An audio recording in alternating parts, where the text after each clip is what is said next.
Thank you, Mr. Leader. Welcome, everybody. When President Trump said we were going to usher in a new golden era for America, he meant it figuratively and literally.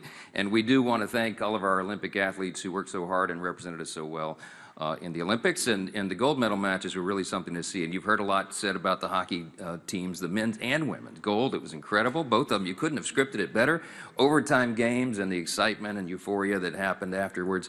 Millions of people watched those games across the world. And what a great moment it was for America. And it reminded us that we're all on the same team.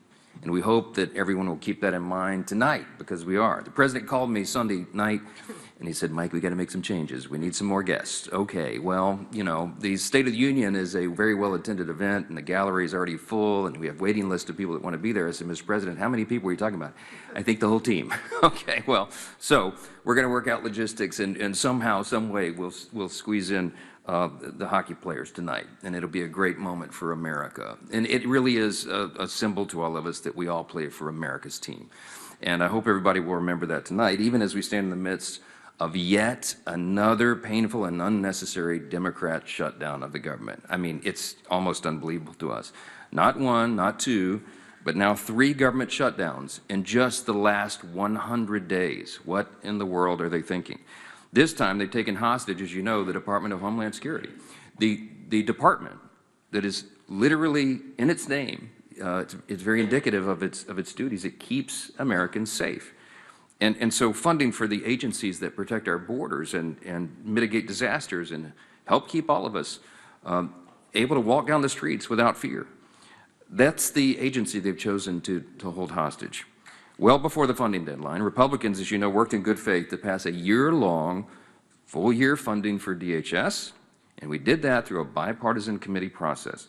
Democrats in both the House and the Senate negotiated on that, and now Democrats in both chambers have reneged on that bipartisan deal. Just one week into this, the consequences of Democrat shutdown are already painfully clear. Look at FEMA. Their operations are really important right now. If they haven't noticed, we have an historic season of winter storms slamming the East Coast, even as we speak, in the northern parts. TSA is having to make difficult resource decisions, as you've seen, and agents working another week without pay. Some of those are high-stress positions. It's not right. It's not fair. The Secret Service, as you know, is charged among its other duties of protecting the president. And yet another armed attempt was made on his life just this weekend. This is not a game. I don't need to remind anybody.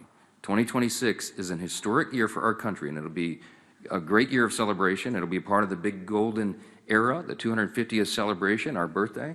But you're going to have, during the year, tens of millions of guests. We're hosting the FIFA World Cup in 11 cities around America. We have festivals and tournaments and so many highly attended, high-profile events around the country. Obviously, we need the protection of a fully funded Department of Homeland Security.